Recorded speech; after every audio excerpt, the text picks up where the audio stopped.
Hello everybody. Oh, hang on. This is Yoko's Anime Reactions, and you're probably wondering, wait, how are you doing this without a chair? My dad had bought 5 of the same exact chair from an Amish for cheap. He just painted them. So I grabbed one of them from the kitchen, and that's the one I'm using currently right now.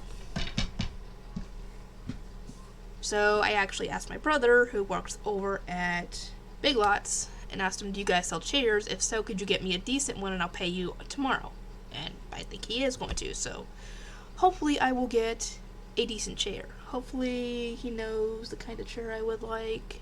At the very least, one with a gaming computer chair with wheels on it. That'd be nice. Other than that, yeah, that's why. I still can't believe that happened. I was just sitting here. I reached over I kind of shifted my weight in the chair a little bit, switching my position, and then boom, I fall on my butt. Thankfully, I didn't hit my head or anything. That would have been bad. The only thing I ended up with that is probably a sore butt on my left side. That's it. Anyway, this is going to be my review for The World's Finest Assassin Gets Reincarnated in Another World as an Aristocrat, Episode 4. And this is where we meet the next girl in the show that we saw in Episode 1, Tart. Lug is trying to find people to recruit for his cause. He's not going to be able to do this by himself. He's going to need people to help him. And I'm guessing D is going to be one person that can help him. And they keep on advancing the time because at one point he was 7 in, I think, the episodes where he was training with D. I guess what her name was. Let me know if I'm wrong. And then at the beginning of this episode he was 10. And then later on he's 12. Later on the same episode. So from what I've seen in the light novel so far, they seem to be doing the same thing where they skip whole years. But then again, I guess nothing interesting really happens until he gets a little bit older.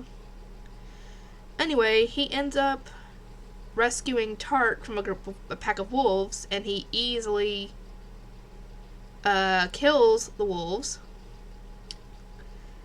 I'm not sure how I'm going to do when it comes to pronouncing the spells, because I've gotten to the point in the light novel where D is going to show up, and the way they pronounce the spells, it kind of sounds like gibberish.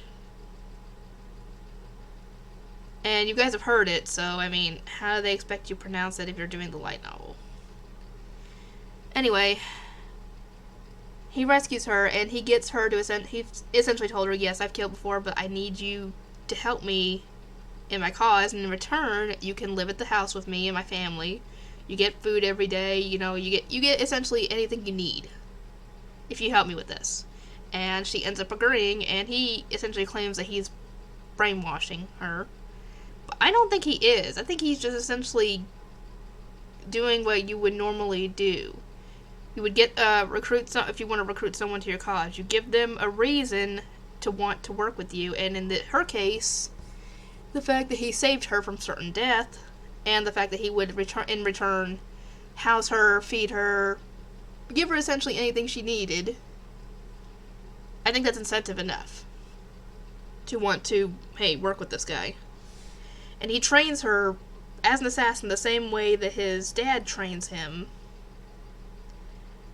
Including the, checking to make sure that your body's growing well. And this happens over the span of 2 years. And in the 2 years, she's developed quite the large, assets, as it were. And essentially she is completely devoted to him at this point. So now he possibly has 2 recruits, Tart and possibly D, if she agrees to help him. And we actually get to see something that I wasn't even expecting, to be completely honest. Because at the beginning of the show, the goddess told him that he needs to kill the hero after he kills the Demon King, or else the world essentially is going to fall into chaos.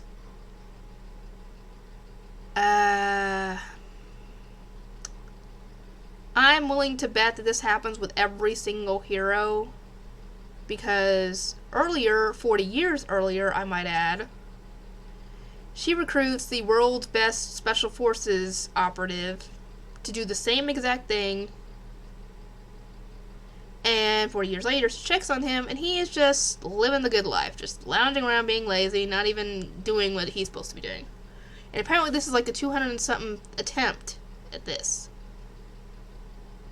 So either she's lying, or she has to be lying, because if the hero was to plunge the world into chaos, then the world would already be in chaos by this point, because nobody would have been able to oppose the hero, because all the heroes, I'm guessing, have been essentially insane and hard to and not be impossible to take out, essentially. So something is up here. She had to have been lying to him about essentially the urgency of killing the hero, or there's an extenuating condition that she's not telling him, that essentially once the hero kills the Demon King, something happens to where the world is... Please don't tell me the world gets reset every time. No, the world doesn't get reset every time, because of the 200-something attempt, and we see him 40 years later just having a grand old time, so it can't be it resets. She's gotta be lying. She's gotta be lying about the world going into chaos if the hero is allowed to live. What is her endgame in all this? Is she just at it for entertainment? Something is up here. Anyway, he essentially has been training Tart this whole time, and he gives her a collapsible spear, because apparently she's got an affinity for a spear. I could have sworn in the first episode she had a gun. No, yes, she does have a gun, because she pulls him out of her...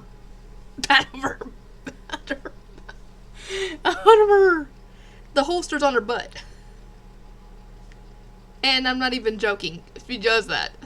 So she has to get guns at some point. She just uses a spear for the moment. Anyway, I hope you guys are excited for more of this show. I will try and get more done tomorrow, maybe. I don't know if I'm going to be able to get anything else done today. It just depends. Anyway, I'll see you guys next time.